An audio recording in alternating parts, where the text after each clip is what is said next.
ಈಗಿನ ಜಗತ್ತಿನಲ್ಲಿ ಅತ್ಯಂತ ಹೆಚ್ಚು ತೊಂದರೆ ಕೊಡ್ತಾ ಇರುವಂತಹ ಸಮಸ್ಯೆ ಬಿಪಿ ಕಾಯಿಲೆ ಅಥವಾ ಅತಿ ಹೆಚ್ಚು ರಕ್ತದೊತ್ತಡ.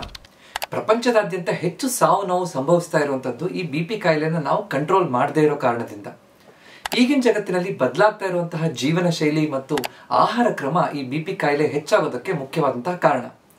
ಈ ಬಿಪಿ ಕಾಯಿಲೆ ಅಂದ್ರೆ ಏನು, ಇದು ಯಾರಿಗೆ ಬರುತ್ತೆ, ಈ ಬಿಪಿ ಕಾಯಿಲೆನ ನಾವು ಕಂಟ್ರೋಲ್ ಮಾಡಬಹುದಾ, ಯಾವ ಆಹಾರ ಕ್ರಮವನ್ನು ಅನುಸರಿಸೋದ್ರಿಂದ ಬಿಪಿ ಕಾಯಿಲೆ ಬರದೇ ಇರೋ ರೀತಿಯಲ್ಲಿ ನೋಡ್ಕೋಬಹುದು, ಯಾವ ಆಹಾರಗಳನ್ನು ತಗೊಳ್ಳೋದ್ರಿಂದ ಬಿಪಿ ಕಾಯಿಲೆ ಬಂದಿದ್ರೆ ಅದನ್ನು ನಾವು ಕಡಿಮೆ ಮಾಡ್ಕೋಬಹುದು ಮತ್ತು ಯಾವ ಆಹಾರ ಪದಾರ್ಥಗಳನ್ನು ಕಡಿಮೆ ತಗೋಬೇಕು, ಈ ಎಲ್ಲ ವಿಷಯಗಳನ್ನ ನಾವಿವತ್ತು ಅರ್ಥ ಮಾಡ್ಕೊಳ್ಳೋಣ.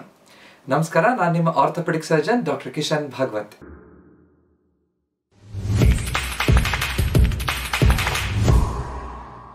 ಈ ಬಿಪಿ ಬ್ಲಡ್ ಪ್ರೆಷರ್ ಅಥವಾ ರಕ್ತದೊತ್ತಡ ಅಂದ್ರೆ ಏನು?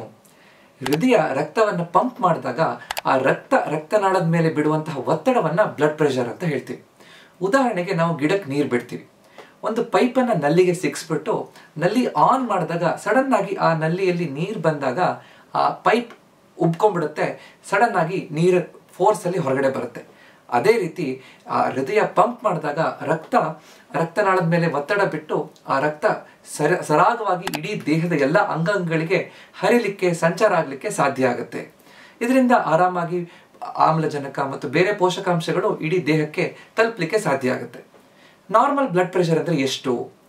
140/90 mm ಮರ್ಕ್ಯೂರಿ ಒಳಗಡೆ ಇರಬೇಕು ಅಂತ ಹೇಳ್ತೀವಿ. ಅಂದ್ರೆ ಎರಡು ಹೇಳ್ತೀವಿ.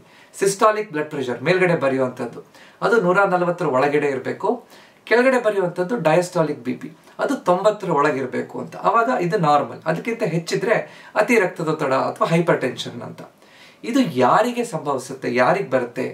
ಮುಖ್ಯವಾಗಿ ಈಗಿನ ಆಧುನಿಕ ಪ್ರಪಂಚದಲ್ಲಿ ಬದಲಾಗ್ತಾ ಇರುವಂತಹ ಜೀವನ ಶೈಲಿಯಿಂದ. ನಾವು ಕೂತ್ಕೊಂಡೇ ನಮ್ಮ ಜೀವನವನ್ನು ಕಳಿತೀವಿ, ಹೆಚ್ಚು ಚಟುವಟಿಕೆಯಿಂದ ಕಳೆಯೋದಿಲ್ಲ, ಆದ್ರಿಂದ ಹೆಚ್ಚು ದಪ್ಪ ಆಗ್ತಾ ಹೋಗ್ತೀವಿ, ಮೈ ತೂಕ ಹೆಚ್ಚಿದೆ, ಕೊಬ್ಬಿನಂಶ ಹೆಚ್ಚಿದೆ ಅಂದಾಗ ಬಿಪಿ ಬರುವಂತ ಸಾಧ್ಯತೆ ಜಾಸ್ತಿ.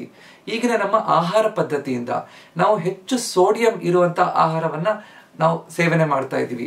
ಹೆಚ್ಚು ಸಕ್ಕರೆ ಮಿಶ್ರಿತ ಆಹಾರ, ಆಡೆಡ್ ಶುಗರ್ಸ್ ಇರುತ್ತೆ, ಪ್ರೊಸೆಸ್ಡ್ ಫುಡ್ ಇರುತ್ತೆ, ಜಂಕ್ ಫುಡ್ ಇರುತ್ತೆ, ಫಾಸ್ಟ್ ಫುಡ್ ಇರುತ್ತೆ.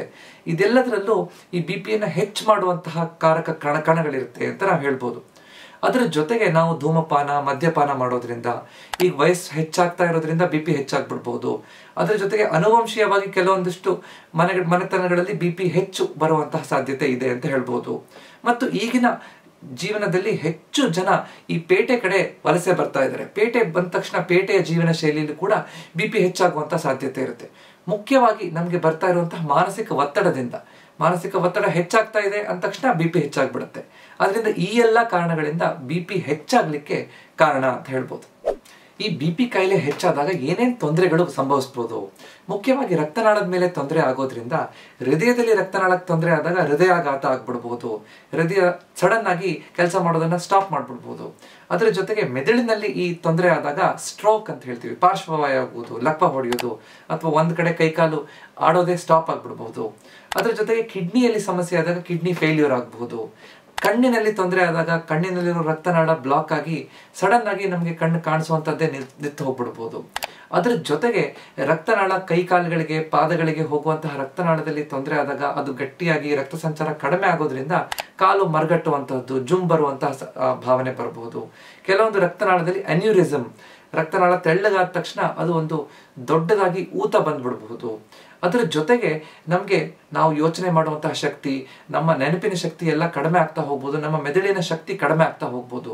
ಜೊತೆಗೆ ಲೈಂಗಿಕ ದೌರ್ಬಲ್ಯ ಕೂಡ ಈ ಬಿಪಿ ಹೆಚ್ಚಾದಾಗ ಸಮಸ್ಯೆ ಆಗುವಂತಹ ಸಾಧ್ಯತೆ ಇರುತ್ತೆ. ರಕ್ತದೊತ್ತಡವನ್ನು ಕಡಿಮೆ ಮಾಡಲಿಕ್ಕೆ, ಬಿಪಿ ಕಾಯಿಲೆ ಬರ್ದೇ ಇರೋ ರೀತಿಯಲ್ಲಿ ನೋಡ್ಕೊಳ್ಳಿಕ್ಕೆ ನಮ್ಮ ಆಹಾರದಲ್ಲಿ ನಾವು ಮಾಡಬೇಕಾಗಿರುವಂತಹ ಮುಖ್ಯವಾದ 8 ಅಂಶಗಳು ಯಾವುದು ಅಂತ ತಿಳ್ಕೊಳ್ಳೋಣ.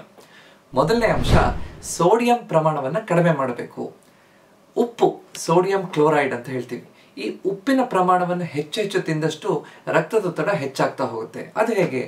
ಉಪ್ಪು ನೀರನ್ನು ಹಿಡಿದಿಡುತ್ತೆ. ನಮ್ಮ ರಕ್ತದ ವಾಲ್ಯೂಮ್ ಹೆಚ್ಚಾದ ತಕ್ಷಣ ಈ ರಕ್ತದೊತ್ತಡ ಹೆಚ್ಚಾಗುವಂತ ಸಾಧ್ಯತೆ ಇರುತ್ತೆ. ಆದ್ರಿಂದ ನಾವು ಈ ಸೋಡಿಯಂ ಅಂಶವನ್ನು ಕಡಿಮೆ ತಗೋಬೇಕು ಅಂತ ಹೇಳ್ತೀವಿ. ಅದರಿಂದ ನಾವು ಉಪ್ಪನ್ನು ಹೇಗೆ ಕಡಿಮೆ ಮಾಡಬಹುದು? ಆಹಾರದ ಎಲ್ಲ ಪದಾರ್ಥಗಳಲ್ಲೂ ಉಪ್ಪನ್ನು ಸೇರಿಸ್ಬಿಡ್ತೀವಲ್ಲ, ನಾವು ಮೇಲುಪ್ಪನ್ನು ಹಾಕೋಬಾರ್ದು.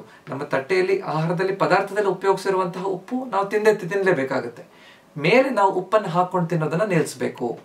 ಜೊತೆಗೆ ನಮ್ಮ ಆಹಾರವನ್ನ ನಾವು ಅಡುಗೆ ಮಾಡಬೇಕಾದ್ರೆ ಉಪ್ಪಿನ ಬದಲು ಬೇರೆ ಪದಾರ್ಥಗಳನ್ನು ನಾವು ಬಳಸಬಹುದು. ಉಪ್ಪಿನ ಬದಲು ನಾವು ಹೆಚ್ಚು ಬೆಳ್ಳುಳ್ಳಿ, ಅರಿಶಿಣ, ಈ ದಾಲ್ಚೀನಿ ಮತ್ತು ಶುಂಠಿ ಇದನ್ನ ಬಳಸೋದ್ರಿಂದ ನಾವು ಉಪ್ಪಿನ ಪ್ರಮಾಣವನ್ನು ಸ್ವಲ್ಪ ಮಟ್ಟಿಗೆ ಕಡಿಮೆ ಮಾಡಬಹುದು. ನಾವು ಹೆಚ್ಚು ಈ ಪ್ರಾಸೆಸ್ಡ್ ಫುಡ್ಸ್ ಅನ್ನು ಕಡಿಮೆ ಮಾಡಬೇಕು. ಈ ಜಂಕ್ ಫುಡ್, ಪ್ರಾಸೆಸ್ಡ್ ಫುಡ್ಸ್ ಅಲ್ಲಿ ಪಿಜ್ಜಾ, ಬರ್ಗರ್, ಚಿಪ್ಸ್ ಇದೆಲ್ಲದರಲ್ಲೂ ಉಪ್ಪಿನ ಪ್ರಮಾಣ ಹೆಚ್ಚಿರುತ್ತೆ.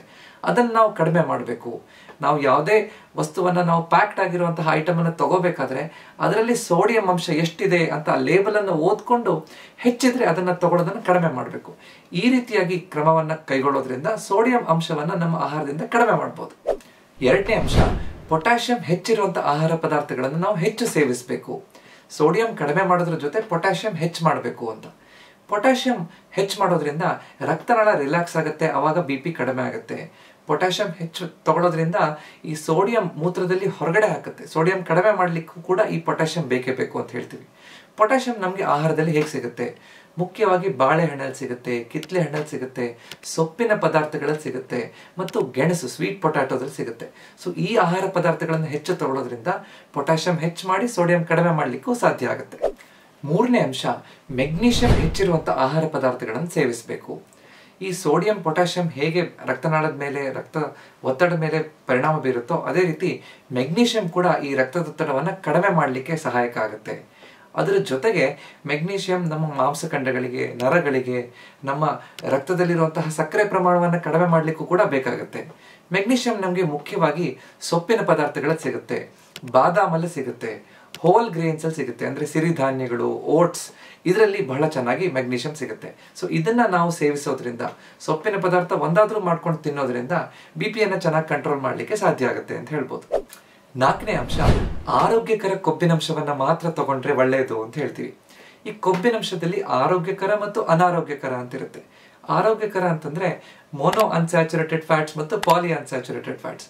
ಅನಾರೋಗ್ಯಕರ ಅಂತಂದ್ರೆ ಸ್ಯಾಚುರೇಟೆಡ್ ಮತ್ತು ಟ್ರಾನ್ಸ್ ಫ್ಯಾಟ್ಸ್ ಅಂತ. ಮುಖ್ಯವಾಗಿ ಈ BP ಕಾಯಿಲೆ ಇರುವಂತವರು ಕರೆದಿರುವಂತಹ ಆಹಾರ ಪದಾರ್ಥಗಳನ್ನ, ಎಣ್ಣೆಯಲ್ಲಿ ಮಾಡಿರುವಂತಹ ಆಹಾರ ಪದಾರ್ಥಗಳನ್ನು ಆದಷ್ಟು ಕಡಿಮೆ ಮಾಡ್ಕೊಳ್ಳಿ ಅಂತ ಹೇಳ್ತೀವಿ. ಈ ಎಣ್ಣೆಯಲ್ಲಿ ಮಾಡಿರುವಂತಹದ್ದು, ಕರೆದಿರುವಂತಹದ್ರಲ್ಲಿ ಹೆಚ್ಚು ಅನಾರೋಗ್ಯಕರ ಕೊಬ್ಬಿನಂಶ ಇರುತ್ತೆ. ಆರೋಗ್ಯಕರ ಕೊಬ್ಬಿನಂಶ ಅಂದ್ರೆ ಯಾವುದು?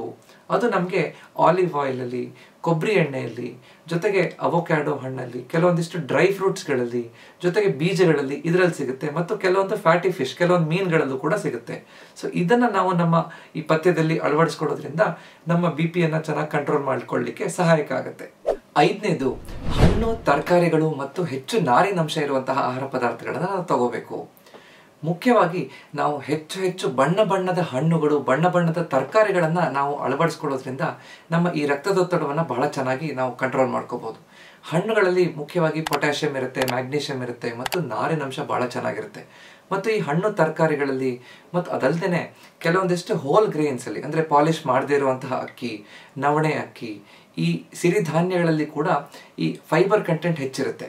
ಸಾಲ್ಯುಬಲ್ ಫೈಬರ್ ಅಂತ ಹೇಳ್ತೀವಿ. ಈ ಸಾಲ್ಯುಬಲ್ ಫೈಬರ್ ಹೆಚ್ಚಿದ್ದಷ್ಟು ಬಹಳ ಚೆನ್ನಾಗಿ ನಮ್ಮ ರಕ್ತದೊತ್ತಡವನ್ನು ಕಂಟ್ರೋಲ್ ಮಾಡಲಿಕ್ಕೆ ಇದು ಸಹಾಯಕ ಆಗುತ್ತೆ. ಅದು ನಮ್ಮ ರಕ್ತನಾಳದ ಒಳಗಡೆ ಇರುವಂತಹ ಆರೋಗ್ಯವನ್ನ, ರಕ್ತನಾಳದ ಆರೋಗ್ಯವನ್ನ ಚೆನ್ನಾಗಿಟ್ಕೊಳ್ಳುತ್ತೆ. ಕೊಲೆಸ್ಟ್ರಾಲ್ ಅಂಶವನ್ನ ಕಡಿಮೆ ಮಾಡುತ್ತೆ. ಅಷ್ಟೇ ಅಲ್ಲದೆ ನಾವು ನಾರಿನಂಶ ಹೆಚ್ಚಿರುವಂತಹ ಆಹಾರ ತಗೊಳ್ಳೋದ್ರಿಂದ ನಮಗೆ ಬೇಗ ಹೊಟ್ಟೆ ತುಂಬಿರುವಂತಹ ಭಾವನೆ ಬರುತ್ತೆ. ನಮ್ಮ ತೂಕವನ್ನು ಕಂಟ್ರೋಲ್ ಮಾಡಲಿಕ್ಕೆ, ಹೆಚ್ಚು ದಪ್ಪ ಆಗದೆ ಇರೋ ರೀತಿಯಲ್ಲಿ ನೋಡ್ಕೊಳ್ಳಿಕ್ಕೂ ಕೂಡ ಸಹಾಯಕ ಆಗುತ್ತೆ. ದಪ್ಪ ಕಡಿಮೆ ಆದ ತಕ್ಷಣ ರಕ್ತದೊತ್ತಡ ಕೂಡ ಕಡಿಮೆ ಆಗಲಿಕ್ಕೆ ಸಹಾಯಕ ಆಗುತ್ತೆ. ಆರನೇ ಅಂಶ, ಪ್ರಾಸೆಸ್ ಮಾಡಿರುವಂತಹ ಆಹಾರ ಮತ್ತು ಹೆಚ್ಚು ಸಕ್ಕರೆ ಮಿಶ್ರಿತ ಆಹಾರವನ್ನ ಕಡಿಮೆ ಮಾಡಬೇಕು.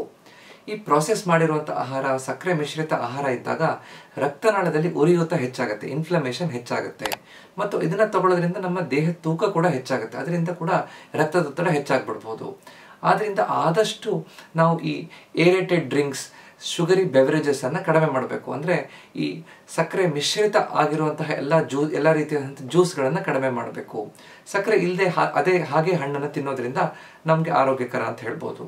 ಅದೇ ರೀತಿ ಸ್ವೀಟ್ಸ್ಗಳನ್ನ ನಾವು ಕಡಿಮೆ ತಿನ್ಬೇಕು, ಅಥವಾ ಸ್ವೀಟ್ಸ್ಗಳ ಬದಲು ಆರೋಗ್ಯಕರ ಸ್ವೀಟ್ಸ್ ಅನ್ನು ಹೇಗೆ ತಿನ್ಬೇಕು ಅನ್ನೋದ್ರ ಬಗ್ಗೆ ನಾನು ವಿಡಿಯೋ ಮಾಡಿದ್ದೀನಿ, ಅದನ್ನ ನೋಡ್ಬೋದು. ಸಕ್ಕರೆ ಹೇಗೆ ಬಿಳಿ ವಿಷ ಅಂತ ಕೂಡ ಒಂದು ವಿಡಿಯೋನ ಮಾಡಿದ್ದೀನಿ, ಅದರಲ್ಲಿ ನೋಡಿದಾಗ ನಿಮ್ಗೆ ಇದ್ರ ಡೀಟೇಲ್ಸ್ ಅನ್ನ ನೀವು ತಿಳ್ಕೊಬಹುದು. ಏಳನೇ ಅಂಶ, ಚೆನ್ನಾಗಿ ನೀರನ್ನು ಕುಡಿಬೇಕು. ನೀರನ್ನು ಬಹಳ ಚೆನ್ನಾಗಿ ಕುಡಿಯೋದ್ರಿಂದ ನಮ್ಮ ರಕ್ತನಾಳದ ಆರೋಗ್ಯ ಚೆನ್ನಾಗಿರುತ್ತೆ, ಹೃದಯದ ಆರೋಗ್ಯ ಚೆನ್ನಾಗಿರುತ್ತೆ. ಆವಾಗ ನಮ್ಮ ರಕ್ತದೊತ್ತಡ ಚೆನ್ನಾಗಿ ಮೇಂಟೈನ್ ಮಾಡಲಿಕ್ಕೆ ಸಹಾಯಕ ಆಗುತ್ತೆ. ಅದರಿಂದ ಸರಿಯಾದ ರೀತಿಯಲ್ಲಿ ಒಬ್ಬ ವ್ಯಕ್ತಿ 2.5 ಇಂದ 3 ಲೀಟರ್ ಆದರೂ ನೀರನ್ನು ಕುಡಿಬೇಕು ಅಂತ ಹೇಳ್ತೀವಿ. ಸೊ ಅದನ್ನು ನಾವು ಮರಿಬಾರದು. 8ನೇ ಮತ್ತು ಕೊನೆಯ ವಿಷಯ, ಆಲ್ಕೋಹಾಲನ್ನು ಕಡಿಮೆ ಮಾಡಬೇಕು, ಕೆಫೀನನ್ನು ಕಡಿಮೆ ಮಾಡಬೇಕು. ಮದ್ಯಪಾನ ಮಾಡೋದ್ರಿಂದ ಮತ್ತು ಹೆಚ್ಚು ಕಾಫಿ ಅಥವಾ ಟೀಯಲ್ಲಿರುವಂತಹ ಕೆಫೀನನ್ನು ಬಳಸೋದ್ರಿಂದ ಕೂಡ ರಕ್ತದೊತ್ತಡ ಹೆಚ್ಚಾಗ್ಬಿಡುತ್ತೆ. ಆದ್ದರಿಂದ ಮದ್ಯಪಾನ ಇದ್ದರೆ ಮದ್ಯಪಾನವನ್ನು ಸಂಪೂರ್ಣವಾಗಿ ನಿಲ್ಲಿಸಬೇಕು. ಕೆಫೀನನ್ನು ಕುಡಿಯೋದಿದ್ರು 1-2 ಸಲಕ್ಕಿಂತ ಹೆಚ್ಚು ಕಾಫಿಯನ್ನು ಕುಡಿಯೋದ್ರಿಂದ, ಟೀಯನ್ನು ಕುಡಿಯೋದ್ರಿಂದ ಕೂಡ ಈ ರಕ್ತದೊತ್ತಡ ಹೆಚ್ಚಾಗುವಂಥ ಸಾಧ್ಯತೆ ಇರುತ್ತೆ. ಸೊ ಅದನ್ನು ಕೂಡ ನಾವು ಲಿಮಿಟ್ ಮಾಡಬೇಕು. ಇವತ್ತು ನಾವು 8 ಮುಖ್ಯವಾದಂತಹ ಅಂಶಗಳಿಂದ ಹೇಗೆ ನಮ್ಮ ಆಹಾರದಲ್ಲಿ ಕೆಲವೊಂದು ಬದಲಾವಣೆ ಮಾಡೋದ್ರಿಂದ ನಮ್ಮ ರಕ್ತದೊತ್ತಡವನ್ನು ಕಂಟ್ರೋಲ್ ಮಾಡ್ಕೋಬಹುದು, ರಕ್ತದ ಈ BP ಕಾಯಿಲೆ ಬರದಿರೋ ರೀತಿಯಲ್ಲಿ ನೋಡ್ಕೋಬಹುದು ಅನ್ನೋದನ್ನು ಅರ್ಥ ಮಾಡ್ಕೊಂಡಿದ್ದೀವಿ. ಈ ವಿಡಿಯೋ ನಿಮಗೆ ಇಷ್ಟ ಆಗಿದ್ರೆ ದಯವಿಟ್ಟು ಇದನ್ನು ಲೈಕ್ ಮಾಡಿ ಮತ್ತು ನಿಮ್ಮ ಅಕ್ಕಪಕ್ಕದವ್ರ ಜೊತೆ ಹಂಚ್ಕೊಳ್ಳಿ. ಇದೇ ರೀತಿಯಾದಂಥ ಹೆಚ್ಚಿನ ವಿಡಿಯೋಗಳಿಗೋಸ್ಕರ ನನ್ನ ಚಾನೆಲ್ನ ಸಬ್ಸ್ಕ್ರೈಬ್ ಮಾಡಿ. ಯಾಕಂದರೆ ನಮ್ಮ ಆರೋಗ್ಯ ನಮ್ಮ ಕೈಯಲ್ಲಿದೆ, ಅದನ್ನು ಸರಿಯಾಗಿ ಇಟ್ಕೊಳ್ಳೋದು ನಮ್ಮ ಕರ್ತವ್ಯ. ನಮಸ್ಕಾರ.